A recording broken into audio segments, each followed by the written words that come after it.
that say that every 7th of April annually is the International Day of the Reflection on the genocide against Tutsis in Rwanda in 1994 around the world.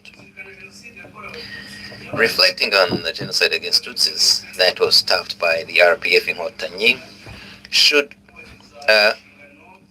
tell the countries that they have the responsibility to prevent and stopping the genocide as it was decided on the 9th December 1948 by the United Nations in Rwanda between 1990 and 1994.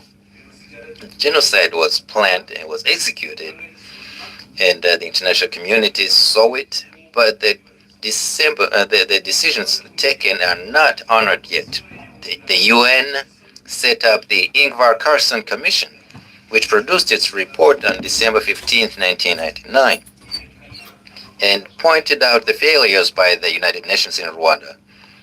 It stated like this: the UN played a role in not preventing genocide in Rwanda. Genocide was executed in broad daylight. The member states decided to not have any political will and purposely refused to do anything to stop it. The African Union set up Ketumire Masire Commission, which produced a report on July 7, 2000, and acknowledged the following: genocide in Rwanda was preventable if the international community leaders who had the responsibility to stop it had used their resources, but they lacked the political will. The world failed Rwanda. Some countries apologize. On March 25, 1998, President Bill Clinton and the United States visited Rwanda and admitted their responsibility like this: during the genocide against Tutsis in 1994 in Rwanda, many countries looked the other way. Until after the genocide, some people and organizations expressed their shame for not having done anything to prevent it. On April 7, 2000, Belgium's Prime Minister Guy Verhofstadt apologized to Rwandans for his country's failures.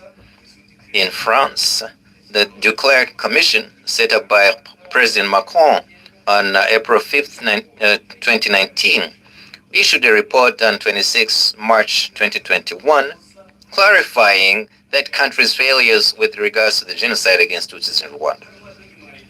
And since 1990, there was evidence of the planning of the genocide against Tutsis, but it was ignored.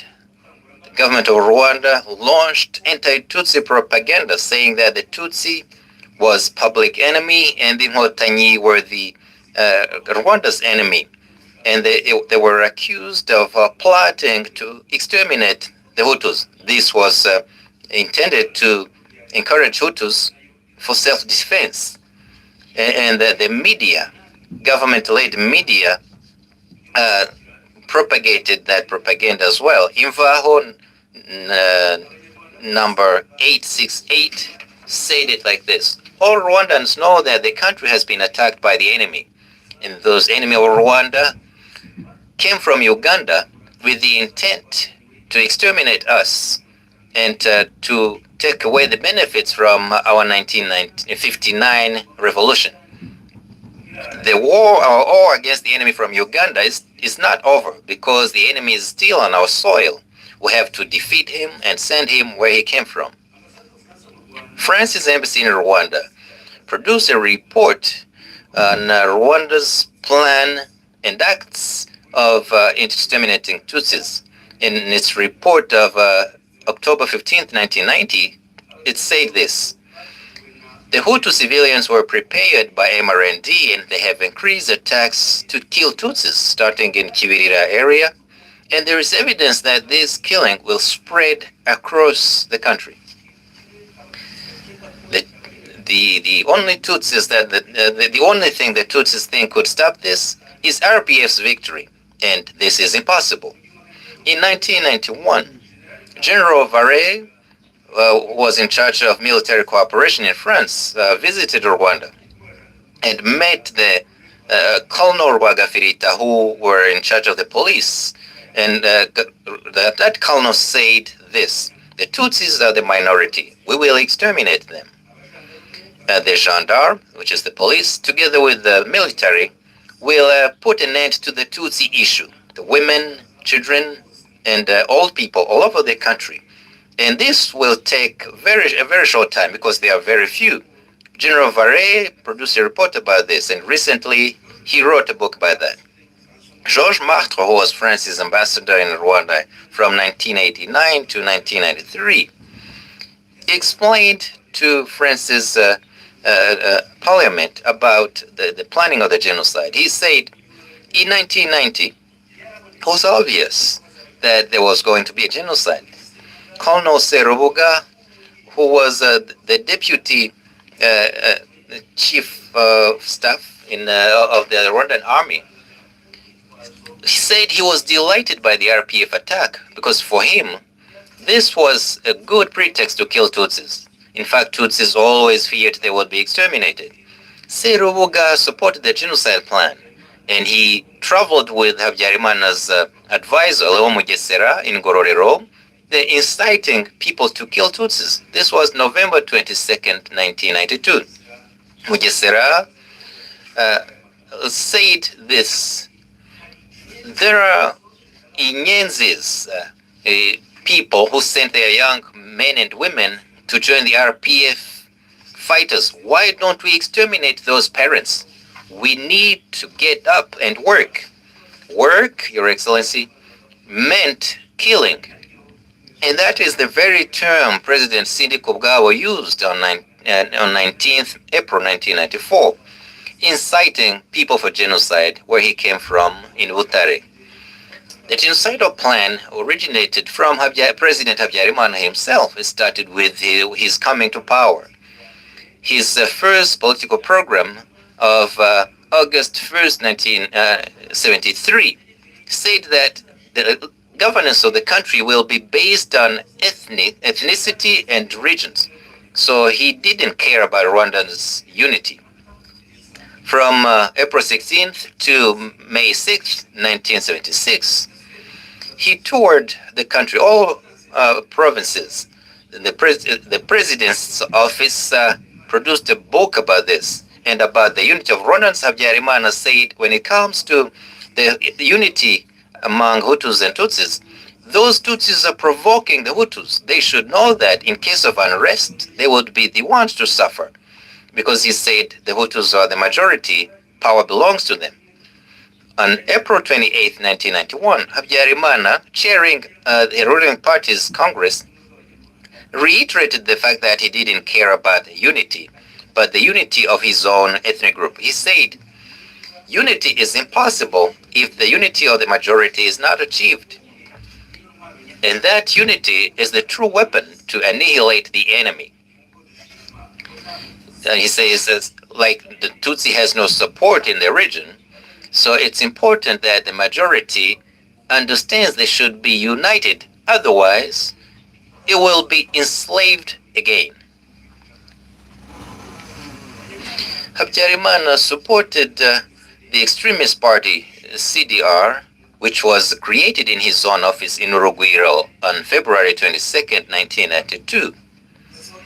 There was a communique against unity of Rwandans. It said this: unity between Hutus and Tutsis is impossible. Tutsis have their own problems. Hutus must create their own political parties to find solutions to the problems facing Hutus. And that's why this General Assembly have decided to create the CDR party. Habyarimana and his party did not support the negotiations with the RPF. Even though he sent his envoys to Arusha, he always opposed the decisions. He undermined his own foreign affairs ministry. On November 5th, 1992, the MRND issued a communique condemning the negotiations. Habyarimana repeated this on November 15th, 1992, in a political rally in Ruhengeri when he was calling Minister Nkurunziza names, saying, "What is he masquerading with? Touting a piece of paper. What kind of peace is that? When the time comes, I will call on my Interahamwe militia and we will get going." That's when Habyarimana called himself untouchable, that he says he would prevail against criminals and traitors. Criminals, he meant Tutsis, and by traitors, he meant Hutus who were fighting for peace. The government's media was used to turn the opinion against the RPF and against the negotiations. Imvaho number 866 wrote this: "You can't negotiate with people who are shooting at you. These enemies of Rwanda must silence their weapons and go back where they came from. Otherwise, Rwanda's army will push them back by force, bravely, as they've always done from the beginning, and they have proved to be capable of that." Habyarimana supported the creation of RTLM radio, which shared resources with Radio Rwanda.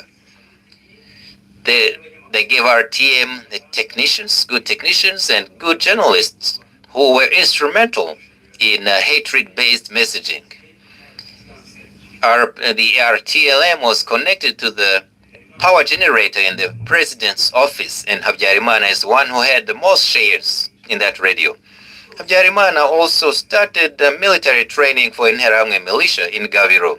It was in a report dated September 29, 1991, by Colonel Nsabimana, who was head of the military in Mutara. He said that 1,760 weapons were distributed in 4 communes in Byumba, Muhura, Ngarama, Bwisige, Muvumba, and this was continued.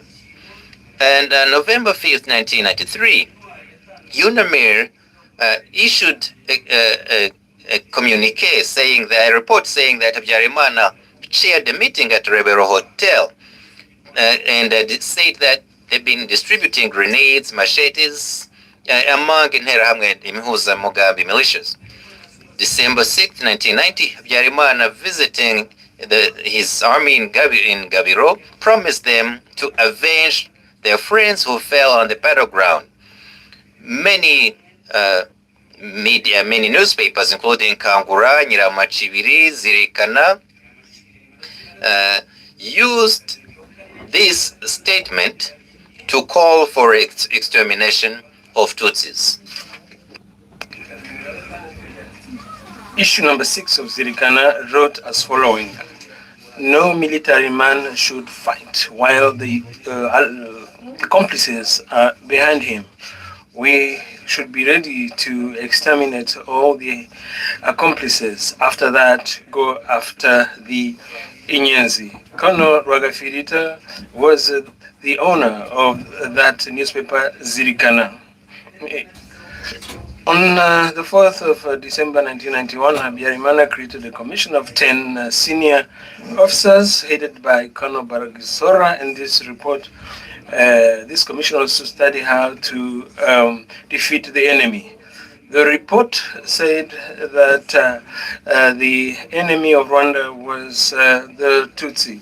Then there was a report by Colonel Nsabimana of 21st September 1992, and he said that this report should be disseminated in all the military camps, and the soldiers should be sensitized to this. And on the 27th of July 1992, Colonel Anatole Sengi Yomva, head of military intelligence, wrote to Habyarimana that the army was ready to exterminate the Tutsis, not others who would support them. You understand clearly that the intent within the national forces was to exterminate the Tutsis. The killing of the president of Burundi in Dadaye became an excuse to create factions called Hutu Power, factions of extremists, on the 23rd of October 1993. The national media and others affiliated to them spread the hate.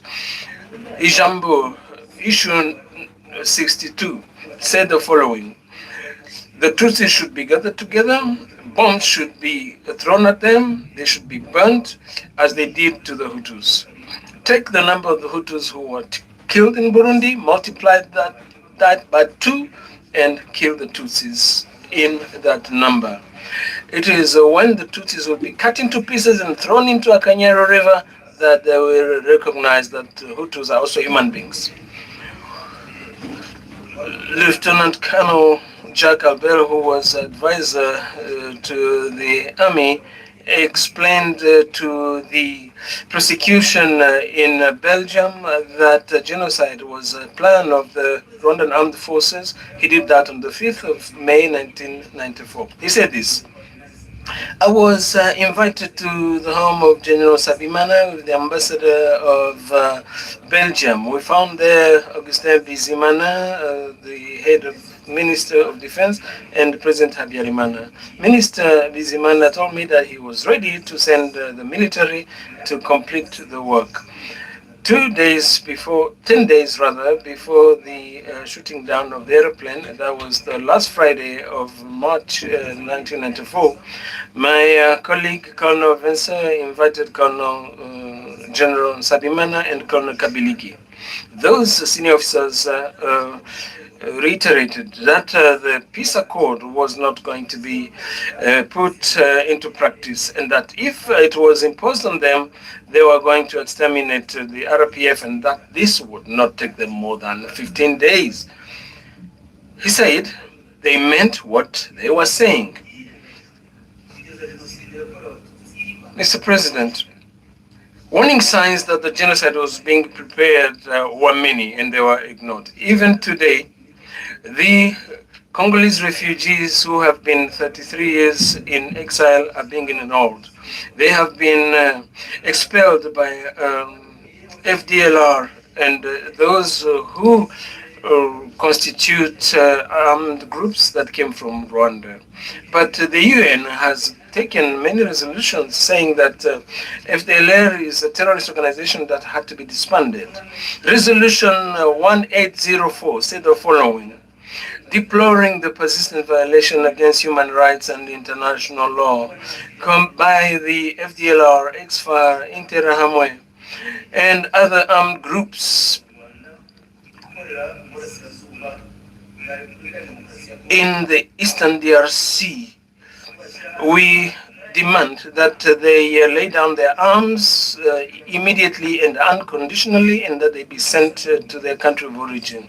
We call upon all the countries who are members of the United Nations to take all necessary measures to stop monetary and material support that is being given by their citizens or given on their territory towards FDLR, ex-FAR, and Interahamwe and other armed groups from Rwanda and present on the territory of the Democratic Republic of Congo, whether that is done for them or in their interest. All this was done intentionally. What FDLR is doing, that while MONUSCO is watching, just as it was happening while UNAMIR was watching. The leaders of Congo are continuing to call for hate like that was being done in, between 1990 and 1994. In August 98, Minister Yerodi Abdoulaye Ndombasi of Congo, who was the foreign minister, said that the Tutsis were vermin that had to be eradicated. On the 19th of July 2023, MP Justin Batakwira said that Tutsis are intrinsically killers.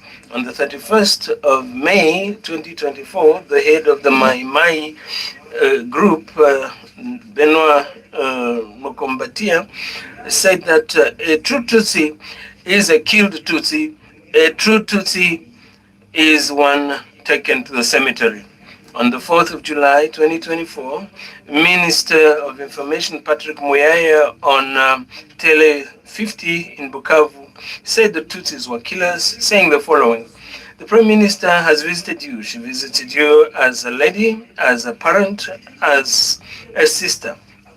In the country, the part of the country where women suffered considerably under the killings committed by the enemies who are Tutsis for 30 years.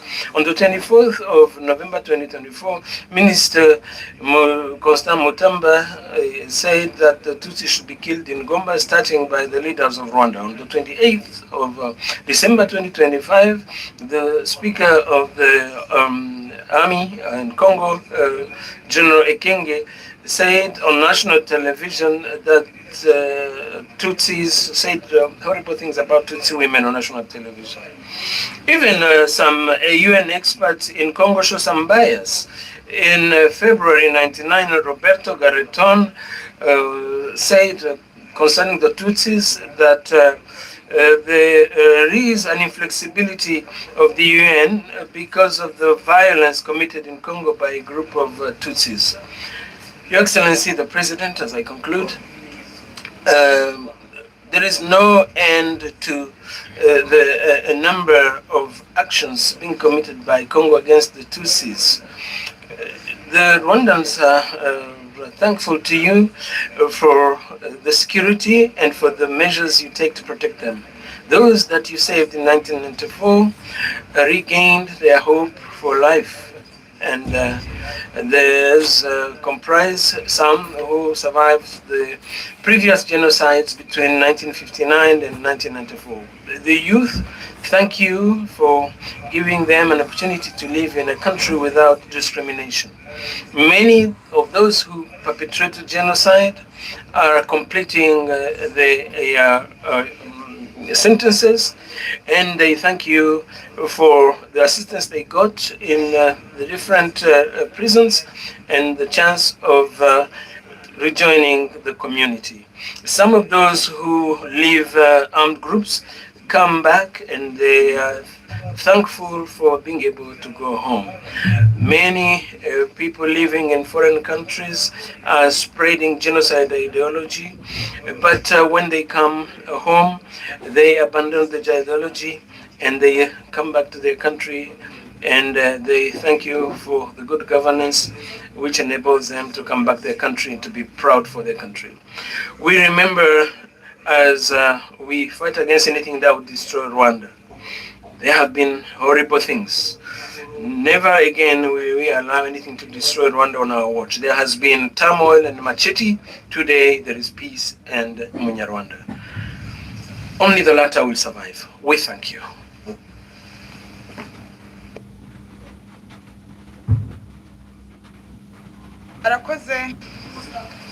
We thank the minister for his presentation. We've learned a lot, which helps us to better understand the history of our country. Your Excellency, the President of the Republic, allow me to welcome one of the genocide survivors, Mr. Gironsanga Theonest.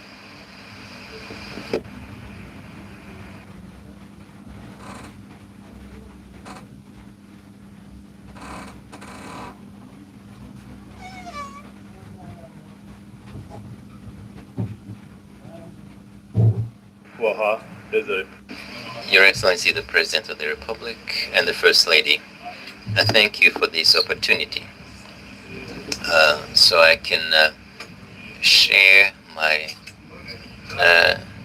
journey of pain and the ordeal I had to suffer in 1994.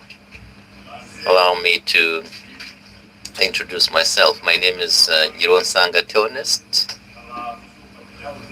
I was born in the former Cyangugu prefecture in Gafunzo, commune Shangi sector, in Gasharu cell.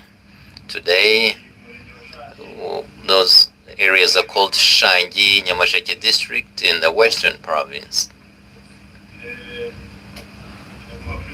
Your Excellency,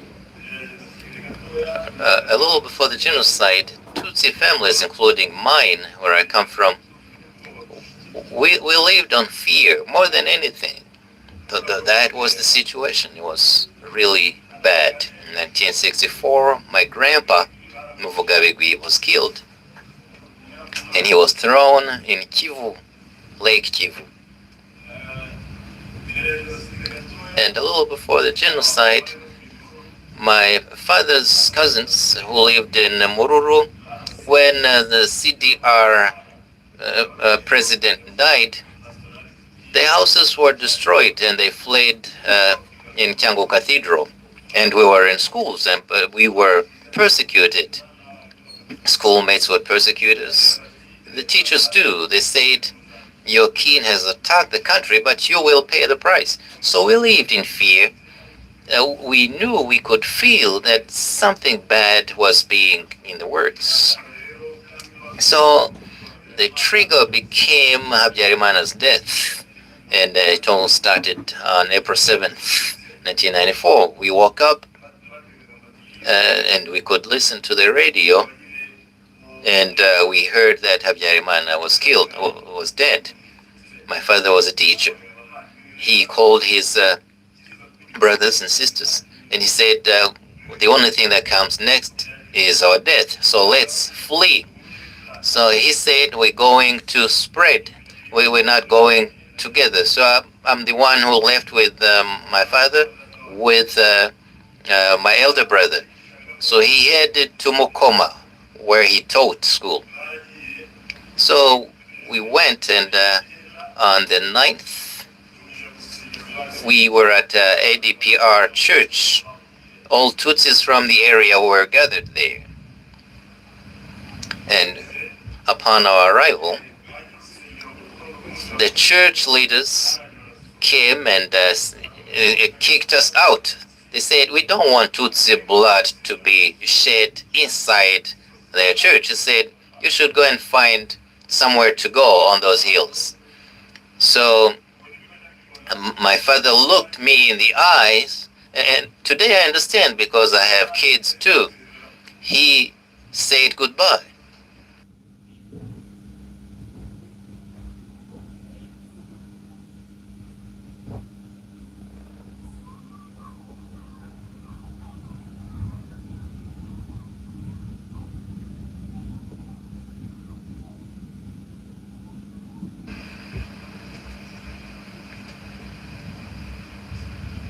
Go to your aunt who was in that area in Mokoma. So I left. When I looked back at him, he raised his hand and waved goodbye. We never saw him again. We went to our aunt, and we noticed that their house had been destroyed. The main house had been destroyed. We spent the night in their small house in the kitchen with my cousins. The next day, Interahamwe found us and took us to where they had gathered women and children. And the men had been running all around. On the 12th, there was what we called Kadode. People who were saying that Tutsis should go to the sector's office so we can guarantee their security. All the men who went to the sector were killed there. Certain Bahati Enoch was killed there. They even they roasted his heart and eat it because they said his smarts were going to be put to good use. So they poured gas oil and they burnt the house down. They killed everybody. So we kept living in fear. We left the area, went to the Adventist church on the top of the mountain. We spent the day there, and then the Interahamwe militia came and told the women, of course, that those who had survived by then were mostly women. They said, well, you come and we're going to give you food for your children. But there was no food. It was a strategy to bring people together and identify young boys so that they can be killed. That's what they did. they took us out of the house because I thought I was a kid. I was 14. I thought there was food we're going to eat. So I said, let me go and eat. So we queued the line and they selected the boys. We were about 120 boys. The girls were taken back to their moms, but they macheted all of us, the boys. And in Hiram, a guy called Gasota would bring a kid and lay them down on top of a tree and then cut their neck. So I was on that line. And I told Death, I had a conversation with Death, and I said, look, Death, is this how you're going to take me? And Death just ignored me. And what I did is this. I stayed there when Gasota was still killing people. He raised his head and then he saw me wiping his sweat on his head, and he said, you come here and then show me where your dad is hiding first. So he kept macheting others. The other killer went to him and he told him something, but he came and took me by hand and he said, well, you are teacher Kajiroka's son.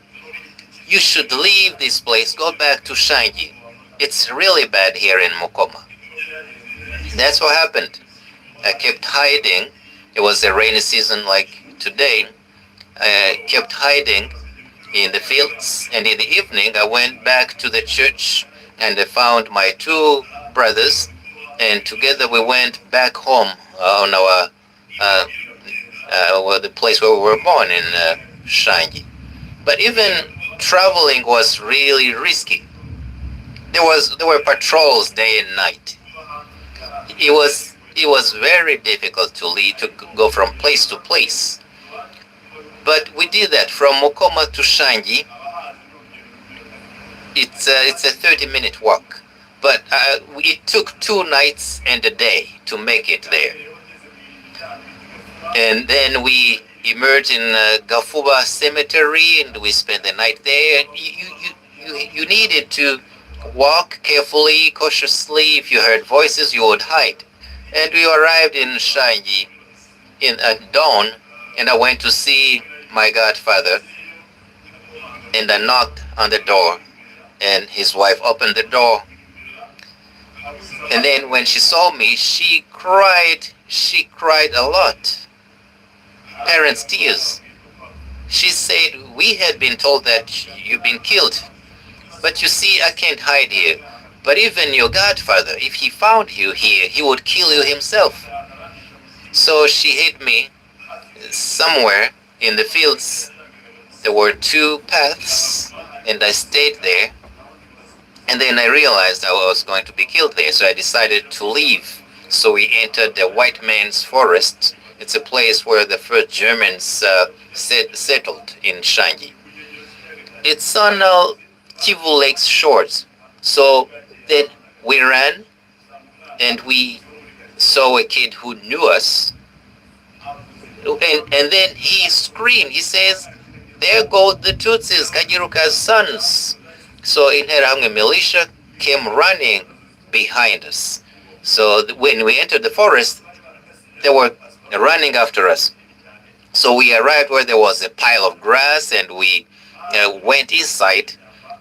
They'll search for us in that forest for about 2 hours. Then they left. But they burnt down that pile of grass in which we were hiding.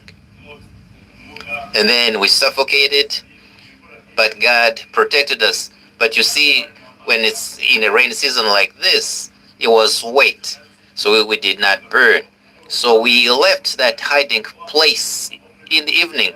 But my godmother said, people are seeking refuge in Shangi Church. That's where we went with my brothers. So we didn't hide anymore. We just took the road and we headed for Shangi Church. And right before we arrived, there was a roadblock run by another teacher. They were drinking beer and they had lists reading the names of the dead, those who are still alive. Genocide had been planned. You can't deny it.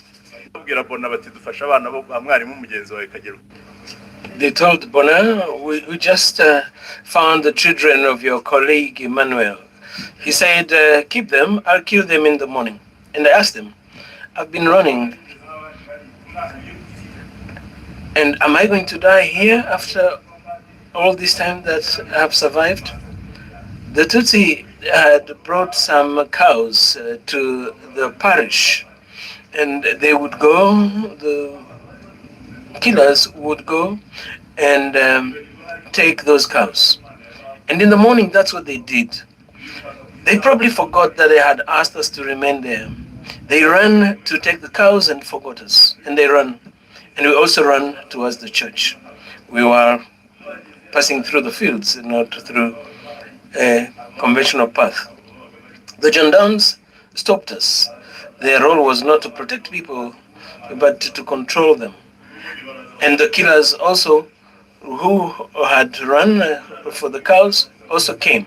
And they came there, found us lying on the ground because the gendarmes had asked us to lie on the ground.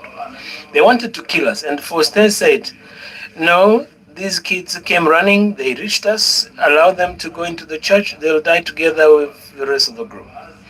When we arrived in Nishangi, we found a big crowd. For those who know the area, there is a secondary school, there is an old church, there is a new church, there is an open place. There are many Tutsis. At the memorial, we have more than 13,000 bodies in the memorial, to give you an idea of how many people were there. There were men with wounds, women, children, nothing to eat, nothing to cover oneself against the cold. People were just mourning and screaming. But I found my mother and my sisters. We informed them that my father had been killed at Rukoma because we came to know that he had been killed there. And the bishop came and took away the priest. We remained in the parish. There was one priest called Mata Yekomatus. He was the only one. He was working with Interahamwe. Now he's in prison. He used to bring Interahamwe to come and choose the women to go and rape. He would pick some individuals to go and kill. That's how we live with that priests in that church. Every day we would fight with Interahamwe. They would come and kill 100 people, come the next day, do the same, different attackers. But we tried to defend ourselves using stones, using pieces of wood, anything we could get our hands on. When they realized that the genocide couldn't happen as fast as they wished, the sous-prefet Munyengabe Theodore from our area came to organize a meeting. And he said that the Interahamwe keep coming because we are resisting. He said, if we don't resist, they will not come back. He chose some people, including 50 businessmen. He took them in a vehicle, took them to the stadium in Cyangugu. We remained confused, without a leader, without knowing anything to do. They took all the weapons, even traditional ones. Even a baton was taken. The following day, an attack came and more than 200 people were killed. But then there was really a massive attack. One Interahamwe from Bugarama called Yusuf came with Interahamwe on board buses, about 6 buses. Those Interahamwe were armed with traditional weapons and guns. They were killing without any mercy. They killed people throughout the whole evening. Actually, that's the day when, in my area, in Shangi, we organized the memorial evening. People screamed, people cried, people were killed like cattle in an abattoir. They used clubs whose heads were encrusted with nails. Some of us who didn't die that evening were only saved by a brother who was an electrician. He went and switched off the power, and then they were unable to know who to kill and who not to kill. I personally survived in the church. I was on the altar. People fell on top of me. Those who fell on top of me were all killed. You would push a body and find that they have no head. I can't tell you how much blood I drank. I was pulled. And when I was pulled, the skin of my legs was peeled off. I went and hid in a cupboard, and again, in the morning at 5 a.m., the Interahamwe came and killed those who had survived until 8. Then it was announced that the killing should stop so that the bodies could be buried. So they took a break. They stopped people going to the market to come and help dispose of the bodies. They were saying that they were taking people to the Red Cross. There was a huge pit that was used for composting at the school. And they were telling us it's the Red Cross that was treating people. They were saying even those with a small wound, please come, you'll get treated by the Red Cross. Look, I'm a survivor.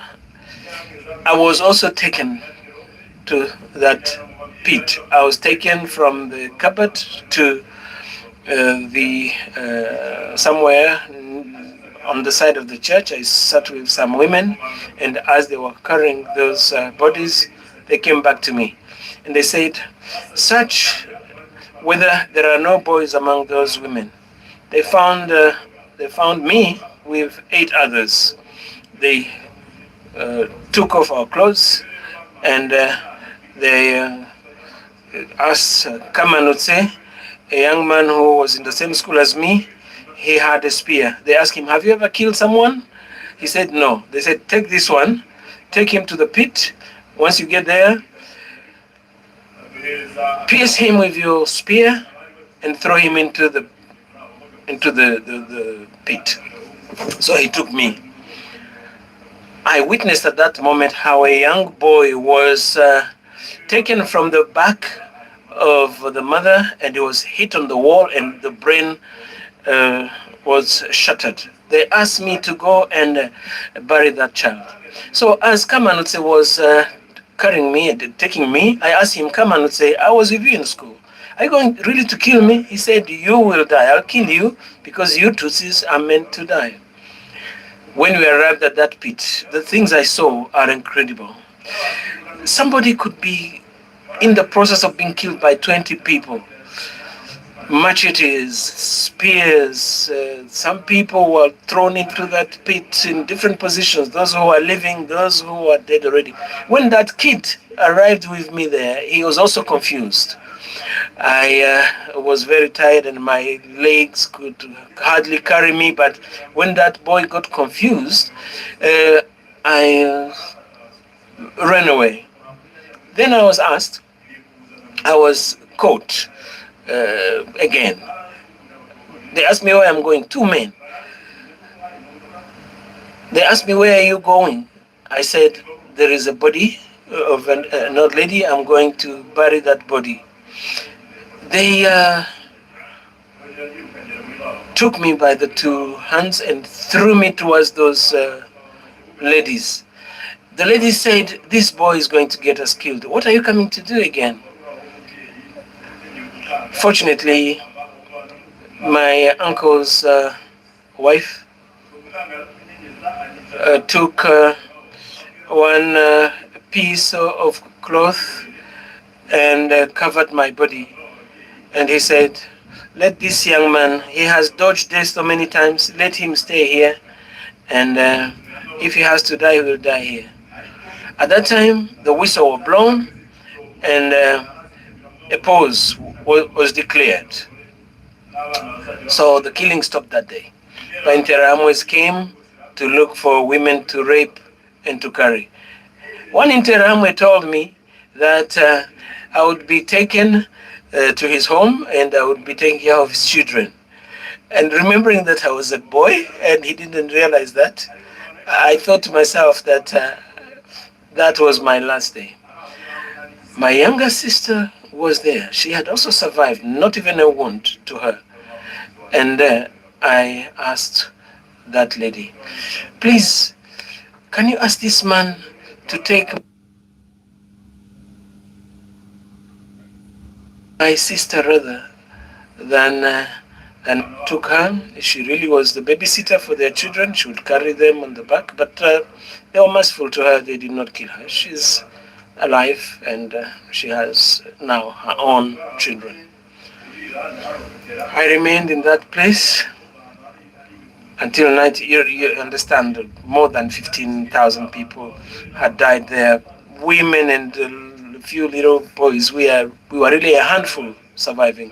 The majority of people had already been killed. We remained there, nothing to drink, nothing to eat, no medicine for those who are wounded. Some Catholic sisters would come and try to treat people. The Can you imagine? Even the water pipes were disconnected, so we couldn't have water. So after the rain, we would go and drink water from water patches on the ground. We lived there in a very difficult situation with that priest called Matejiko, who up to this day does not admit his guilt. He would always pick people, give away people to be killed,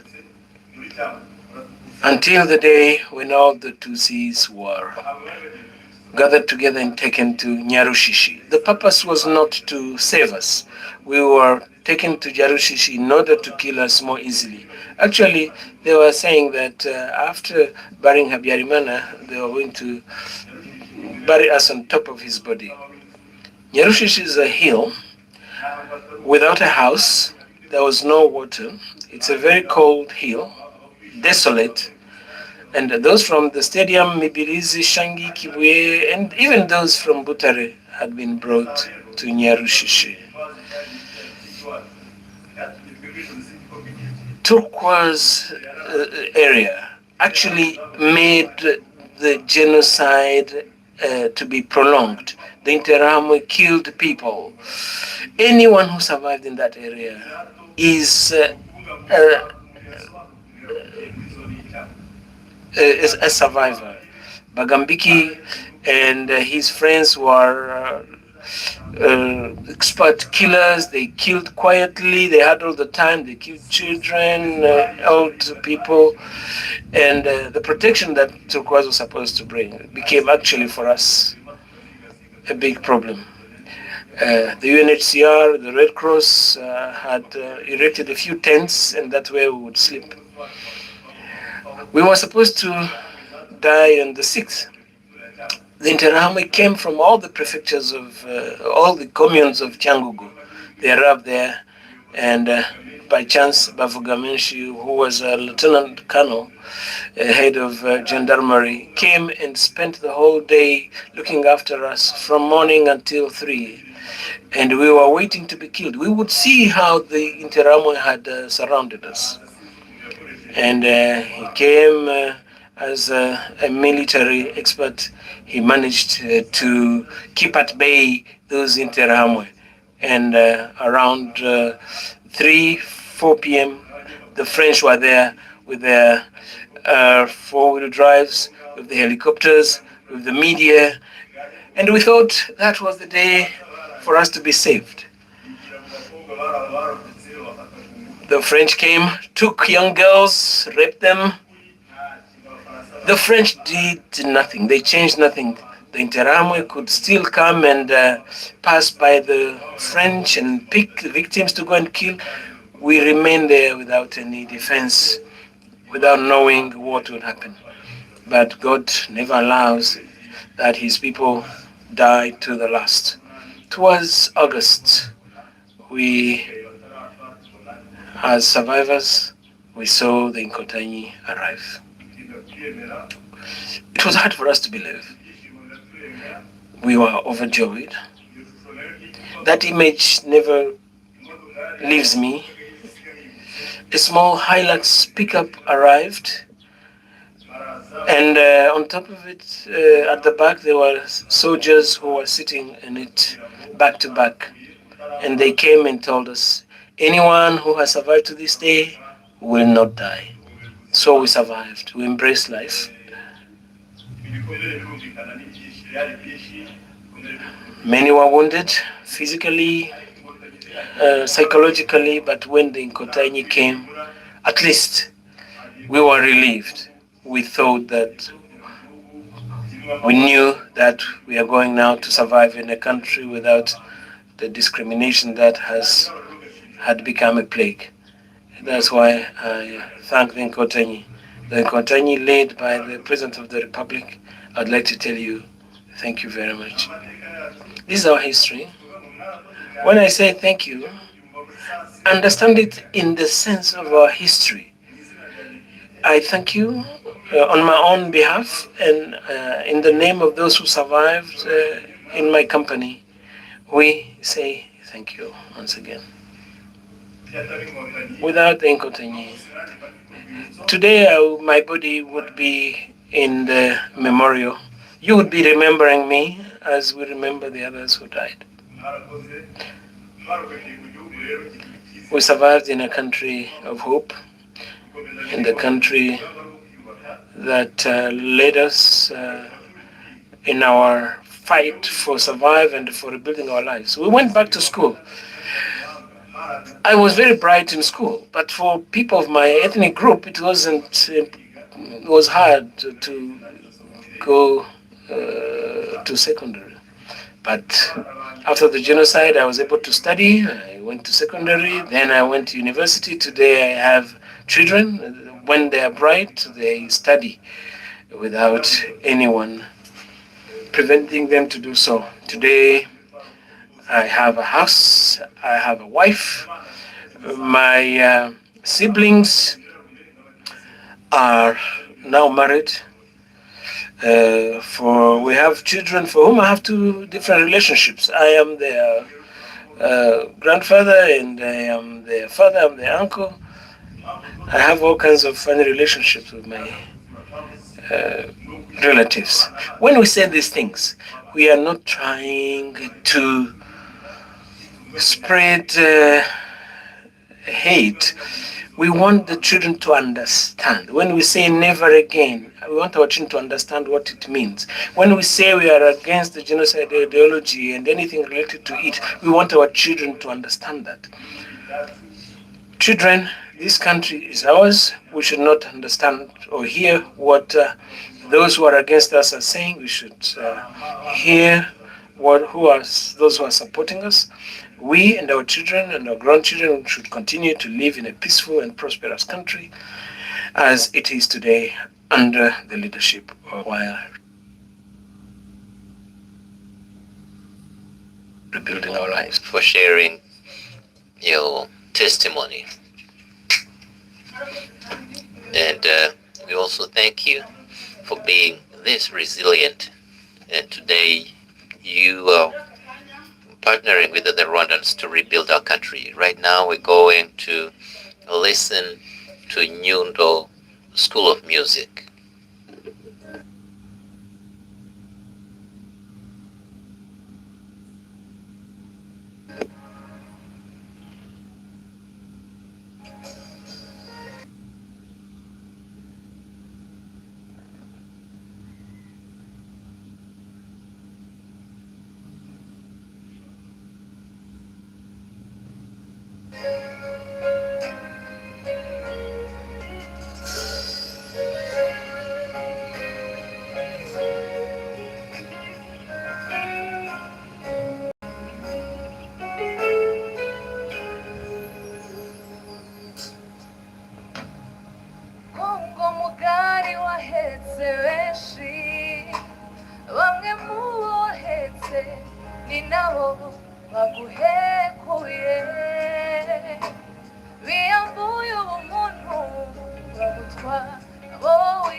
94 mata abatutsi bicurwa agashinyaguro turibuka ya minsi mibabaro bw'abatutsi bagwaga mu biganza by'umwanzi amarira agahinda bikwira u Rwanda Rwanda wowe umurika utarabaye mu mwijima Rwanda wowe washegeshwe ntiwashira ntiwaherane n'agahinda Rwanda wowe umurika utarabaye mu mwijima Rwanda wowe washegeshwe ntiwashira ntiwaherane n'agahinda imbabazi z'u Rwanda ntizizashira ubumwe bwacu ntibugire iherezo kwibuka twiyubaka niyo ntero imbabazi z'u Rwanda ntizizashira ubumwe bwacu ntibugire iherezo kwibuka twiyubaka niyo ntero Rwanda wowe umurika utarabaye mu mwijima Rwanda wowe washegeshwe ntiwashira ntiwaheranywe n'agahinda Rwanda wowe umurika utarabaye mu mwijima Rwanda wowe washegeshwe ntiwashira ntiwaheranywe n'agahinda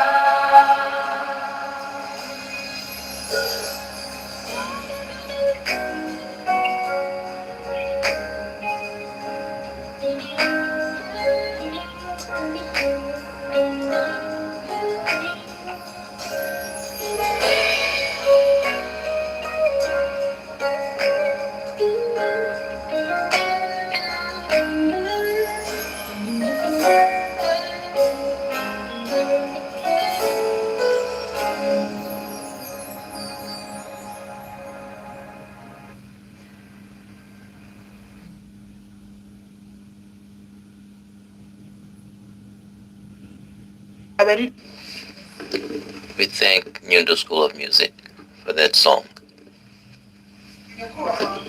Your Excellency, the President of the Republic, those gathered here and those following around the country and beyond are waiting for your remarks today.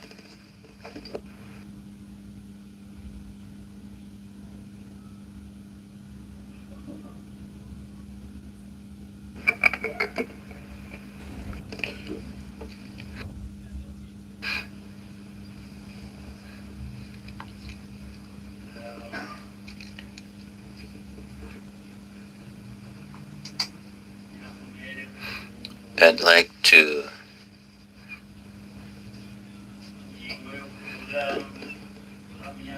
to the, let me start with a comment on the testimony and Minister Bizimana's presentation.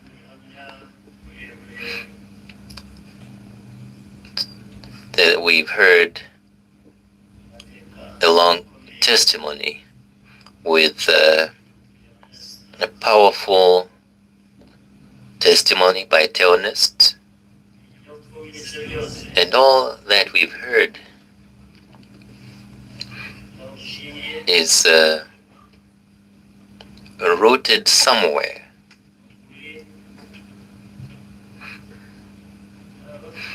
And it's rooted in the truth. There are people who deny it one way or another, so they have a difficult job if you're trying to distort such history of a people, and you try to distort it as you want,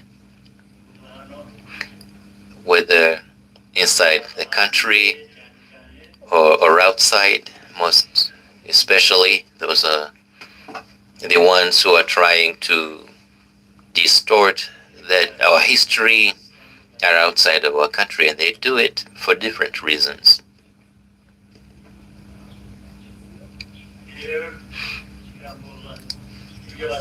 And they will have to face certain things as they try to distort such a history. But what I can say, given what Theonist just said, times do change, and times have changed.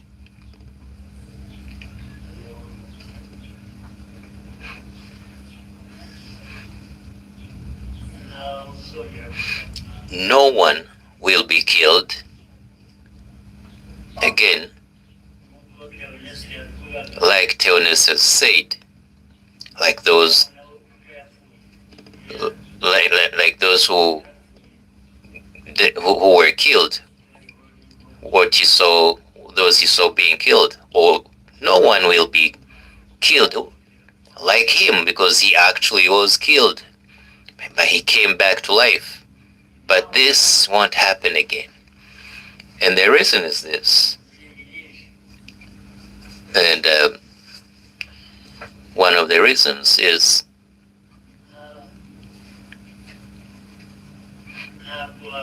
this: you can't kill the same person twice. If you try that, you will be killed before the person you intend to kill be killed. You see us here, and those people who are saying nonsense from outside of the country. This whole country of Rwanda that you see here cannot be killed twice.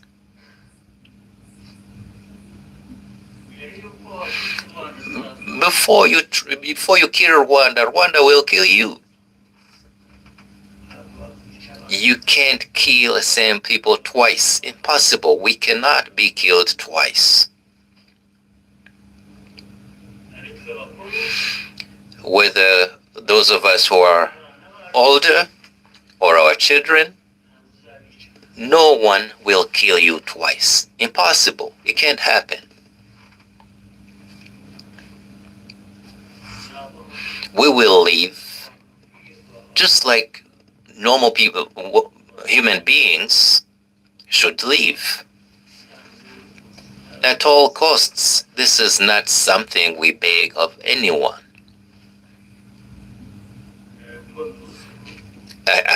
I'm saying it, and some people will misinterpret this, but this is the way I put it.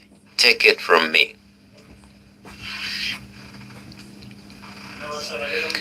So I want to ask you to allow me to continue my remarks in a language that some of the guests here understand without requiring interpretation, or in a language where many more outside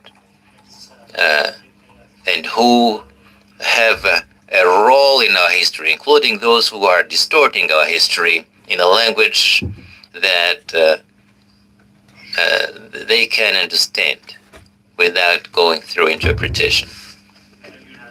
So please bear with me.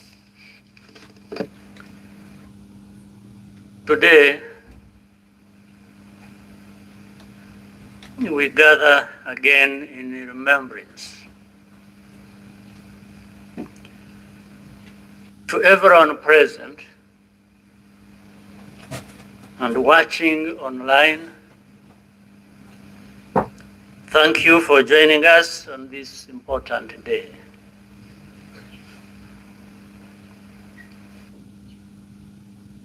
We deeply appreciate the friends who join us every year in person or in spirit without fail. I thank the survivor who has just spoken. These testimonies keep memory alive for all of us and for those who will follow us. Kwibuka carries profound meaning for our nation.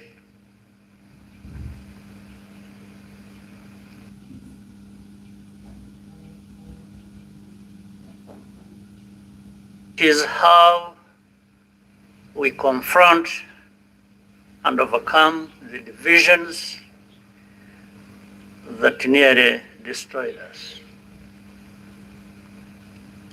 This day empowers us all. We draw on the strength of survivors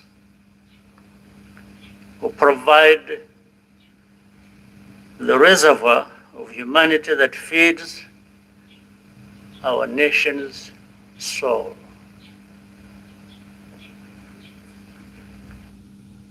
To all survivors,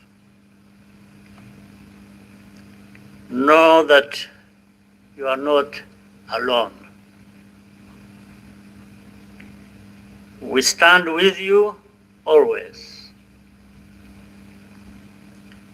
Everything we have achieved was only possible because all Rwandans decided to join hands in a common purpose. We honor the role played by every Rwandan in our country's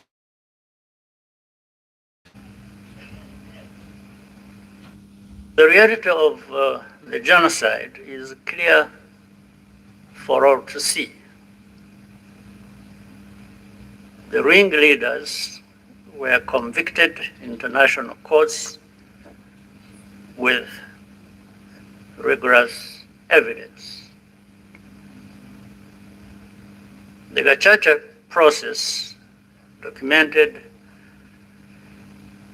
the course of the genocide in every single village and neighborhood in Rwanda. Over 50 million handwritten pages were produced during the 10 years of Gacaca. Right here, where we are standing, 250,000 victims of the genocide are laid to rest.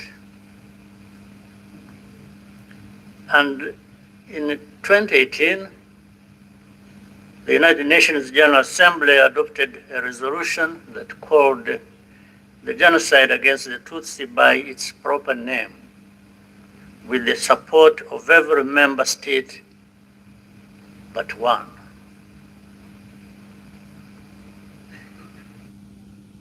The truth is undeniable. And yet, we still find people sowing doubt and twisting the facts up to today.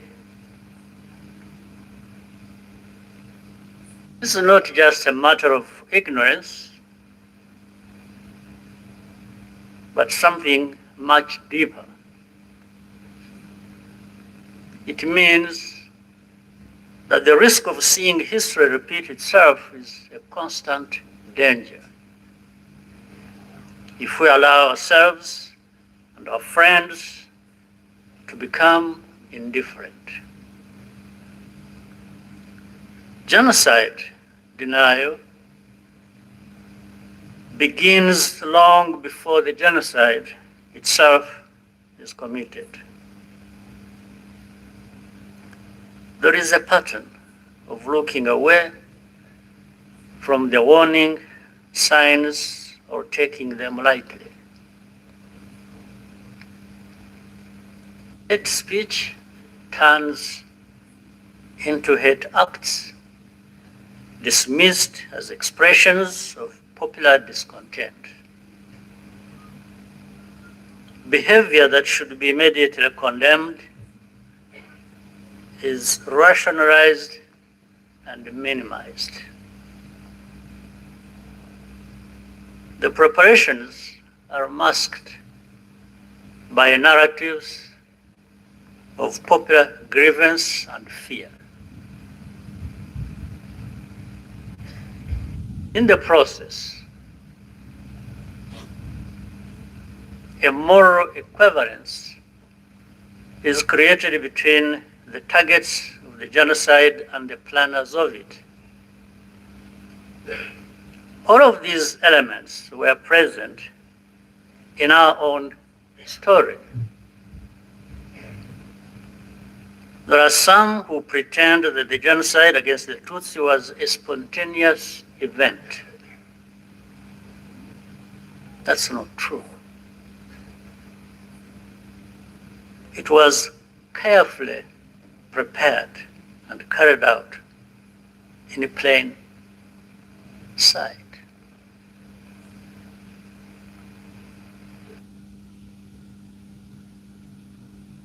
Regrettably, some who spoke the truth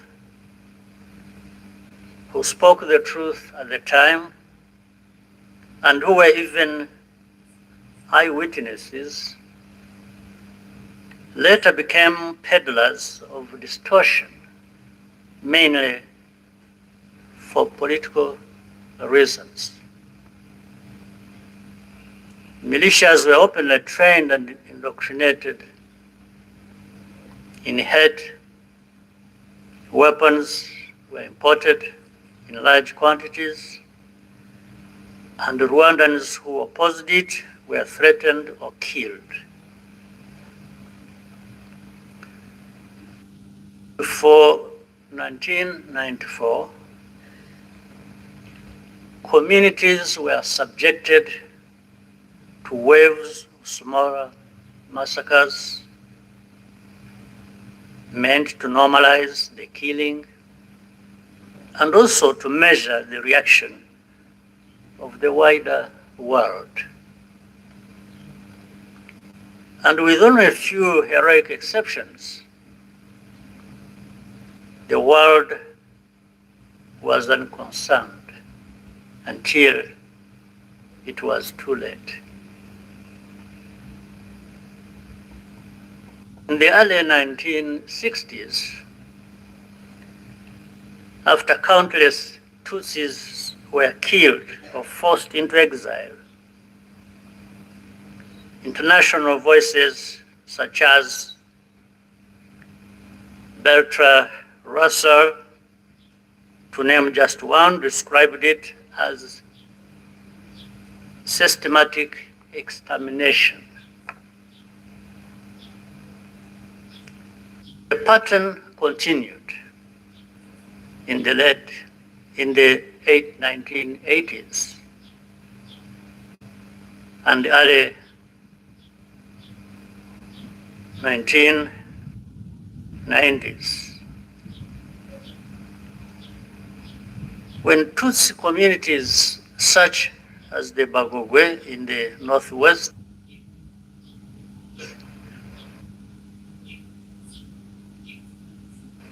were targeted in organized attacks.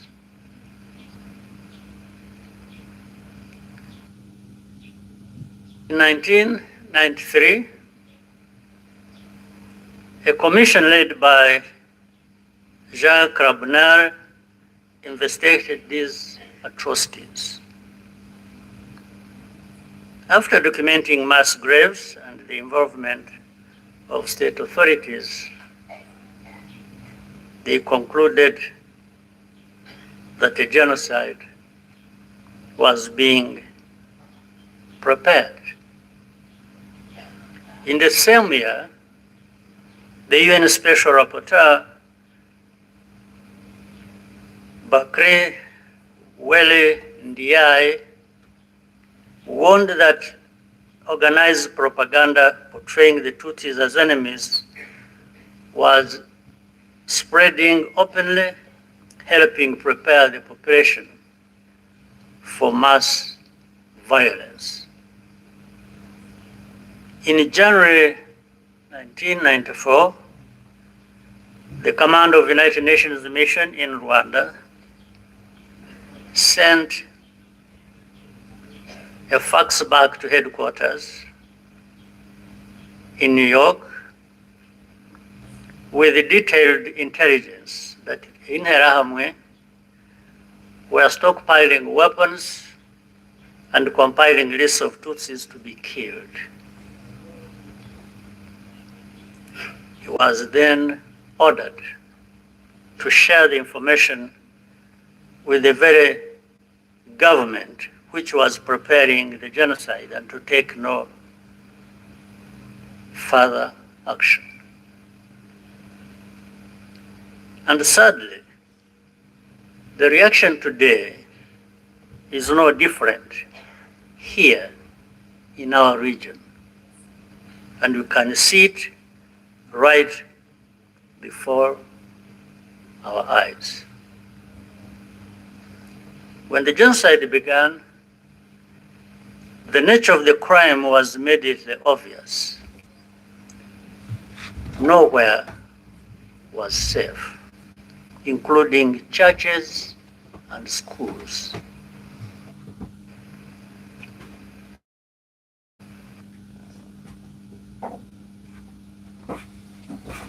That horrific reality only underscores the humanity and the courage of the Rwandans who took risk to provide hiding places for their fellow citizens.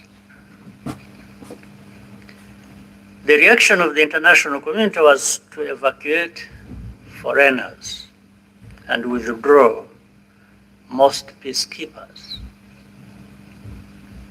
At Eto, Kichikiro, when the peacekeepers withdrew, thousands of desperate Tutsi were left to die. Such scenes were repeated across the country. If these forces had instead been supported to protect Rwandans, the killers could have been deterred and many people would still be alive. The lives saved by the United Nations peacekeepers who were allowed to remain makes clear how much more could have been done with the political will. Even as the killings accelerated, the language used to describe what was happening itself became a matter of calculation. Genocide is defined in international law precisely to create an obligation to act. To witness such a crime and deliberately refuse to use the term is, in effect, genocide denial, perhaps even